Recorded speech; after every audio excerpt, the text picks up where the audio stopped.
Hello दोस्तों, आप सभी का स्वागत है फिर से एक बार एसके क्लासेस में। तो चलिए शुरू करते हैं आज की क्लास बिना समय गवाए। आज की क्लास वर्ल्ड हिस्ट्री का टॉपिक नंबर 8 मतलब टॉपिक नंबर 8 करेंगे। 8वीं क्लास है हमारी, जिसमें आज की क्लास में हम कवर करेंगे रूस की क्रांति, इटली में फांसीवाद का उदय और जर्मनी में नाजीवाद का उदय। तीनों टॉपिकों को आज की क्लास में हम कवर करेंगे।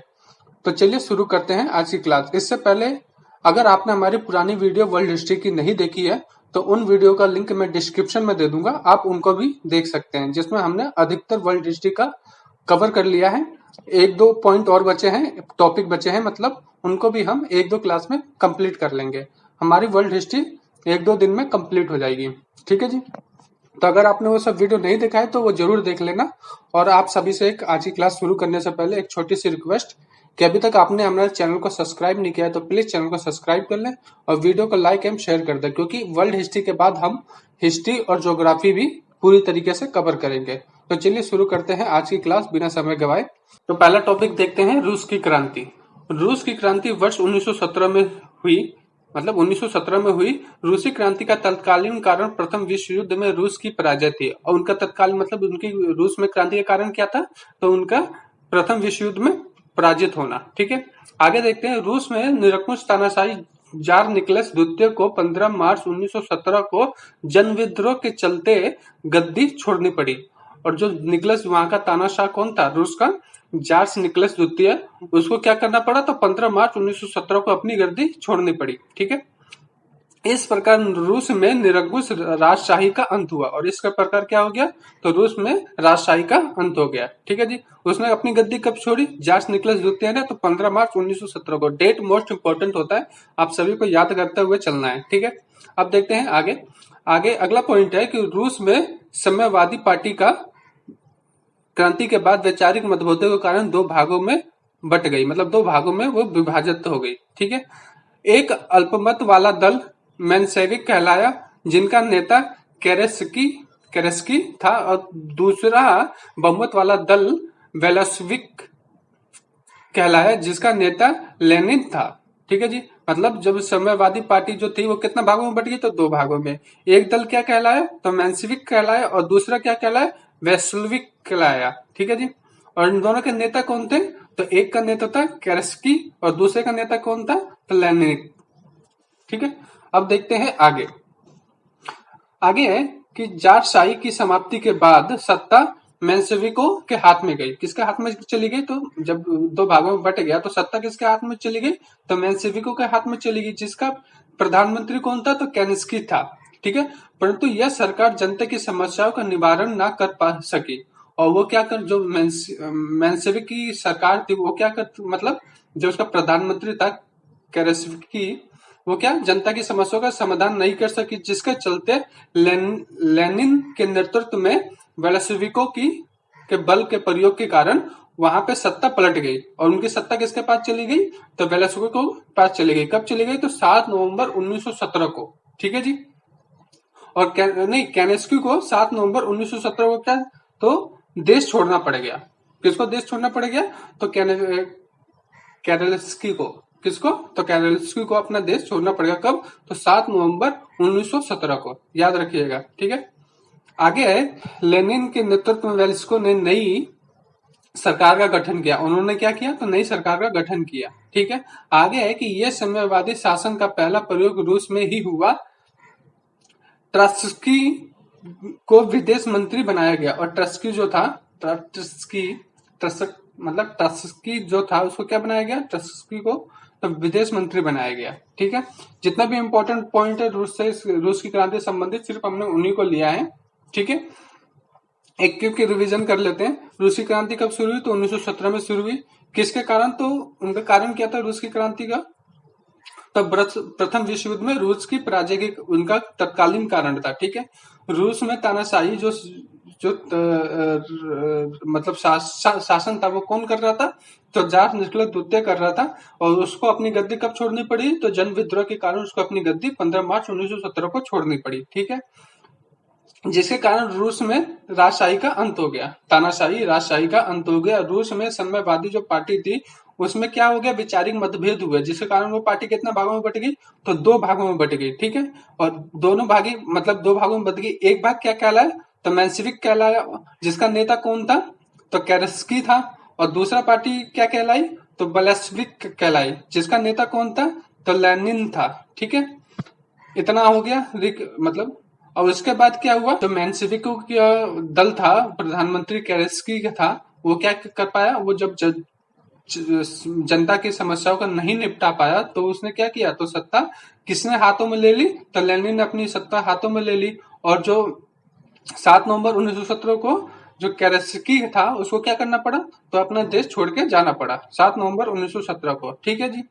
उसके बाद लेनिन ने क्या किया, देश में मतलब रूस में सरकार का गठन किया। यह सरकार साम्यवादी शासन का पहला प्रयोग रूस में ही हुआ, और ट्रस्की क्या बना, विदेश मंत्री। बस अब देखते हैं इटली में फांसीवाद। ठीक है जी, सेकंड टॉपिक है इटली में फांसीवाद। फसिलिज्म का जन्मदाता मोसोलिनी था, मतलब मोसोलिनी था। किसका जन्मदाता, फसिलिज्म का जन्मदाता मोसोलिनी था।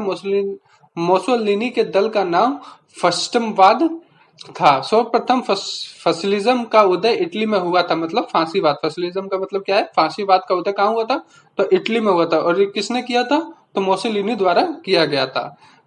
फैसिस्ट पार्टी के स्वयंसेवक काली कमीज पहनते थे, और वो क्या पहनते थे, फैसिस्ट पार्टी के जो स्वयंसेवक थे वो क्या पहनते थे, काली कमीज पहनते थे। फांसीवाद राष्ट्रवाद का समर्थक था। फासिस्टों ने रोमन साम्राज्य के प्रतीकों को भी स्वीकार किया, और उन्होंने क्या किया, रोमन साम्राज्य के जो प्रतीकों थे उनको भी स्वीकार किया। किसने, फसिस्टों ने, मतलब फांसीवाद वालों ने जो भी थे वो किसका स्वीकार किया, तो रोमन साम्राज्य को स्वीकार किया, प्रतीकों को।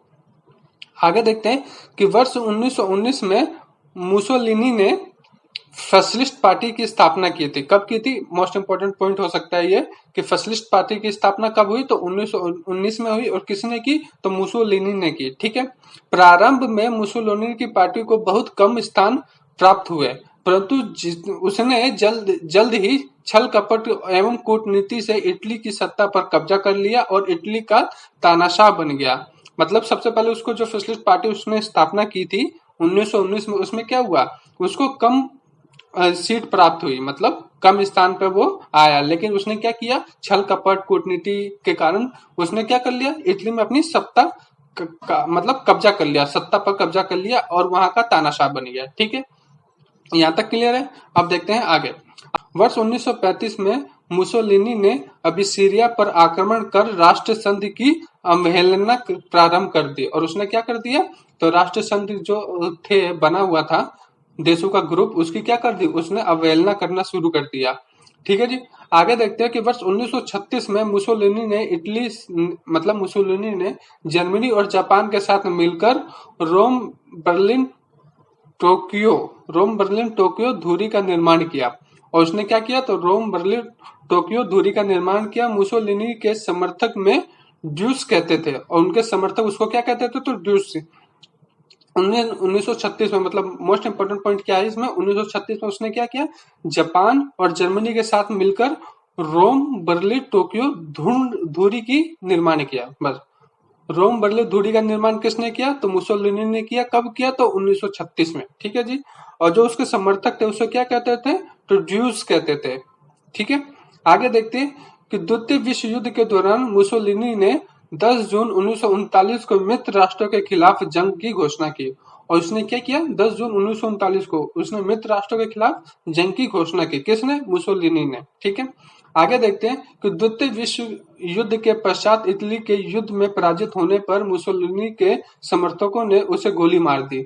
और जब युद्ध में हार गया मुसोलिनी द्वितीय विश्व युद्ध में, तो उसको समर्थकों ने उसको क्या किया, तो गोली मार दी। ठीक है, इतना इंपॉर्टेंट पॉइंट है कि उसने युद्ध की शुरुआत कब की, मुसोलिनी ने। इटली का जो तानाशाही शासक था मुसोलिनी, उसने युद्ध की शुरुआत कब की, तो द्वितीय विश्व युद्ध की शुरुआत उसने 10 जून 1939 को की थी, मतलब खिलाफ जंग की घोषणा की थी।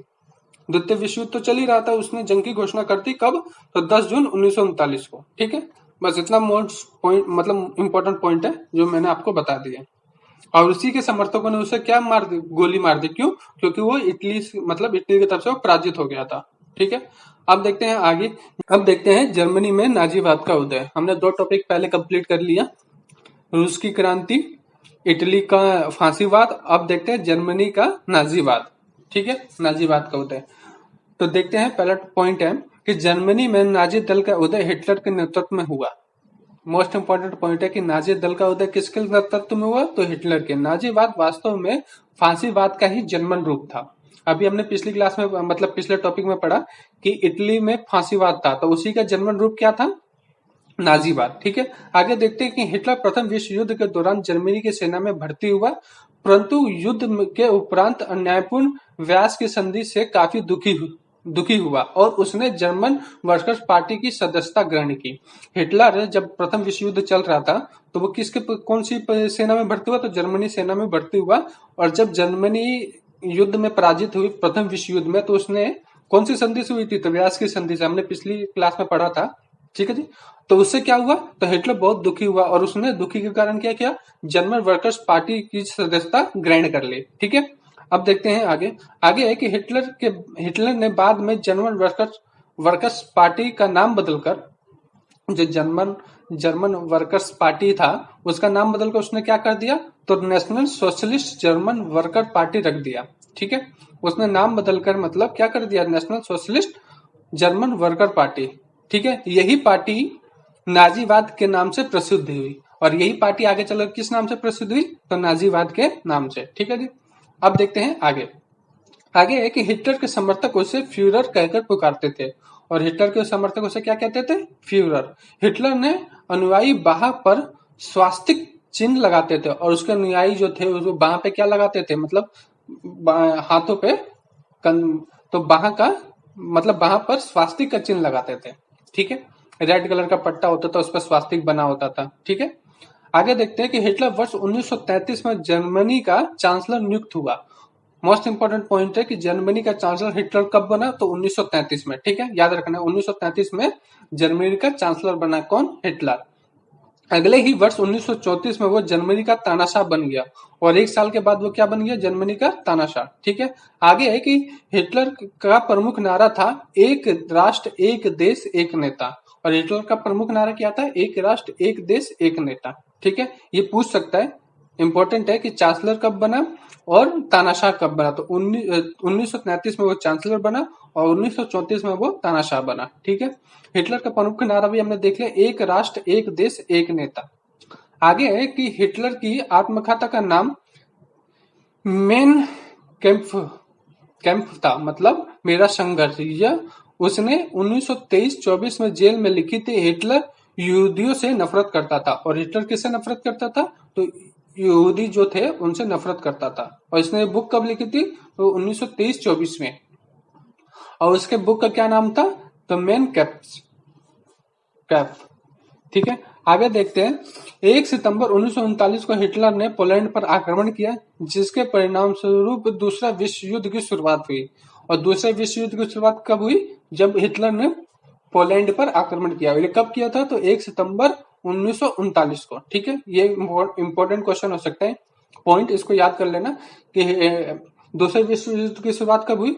तो हिटलर के पोलैंड पे आक्रमण करने के कारण। और उसने आक्रमण कब किया? तो 1 सितंबर 1939 को। ठीक है, अगला पॉइंट है कि विश्व युद्ध में जर्मनी की पराजय के बाद हिटलर ने 30 अप्रैल 1945 को आत्महत्या कर ली। और हिटलर ने आत्महत्या कब की? तो 30 अप्रैल 1945 में। और किस कारण? तो जर्मनी के पराजय होने के कारण, क्योंकि वो जर्मनी का क्या था? तानाशाह था। ठीक है जी, तो आज के लिए बस इतना ही। हमारी क्लास कैसे लगी आप जरूर बताइएगा। ठीक है जी, और प्लीज वीडियो को लाइक एंड शेयर जरूर करें और चैनल को सब्सक्राइब करें। ठीक है, क्योंकि हम वर्ल्ड हिस्ट्री का हमने अधिकतर टॉपिक कवर कर लिए। 2-3 टॉपिक और रह रहा है, उसको भी हम 1-2 दिन में कंप्लीट कर लेंगे। उसके बाद हम ज्योग्राफी की क्लास शुरू करेंगे। ठीक है जी, तो प्लीज चैनल को सब्सक्राइब कर लें और वीडियो को लाइक एंड शेयर जरूर करें। धन्यवाद।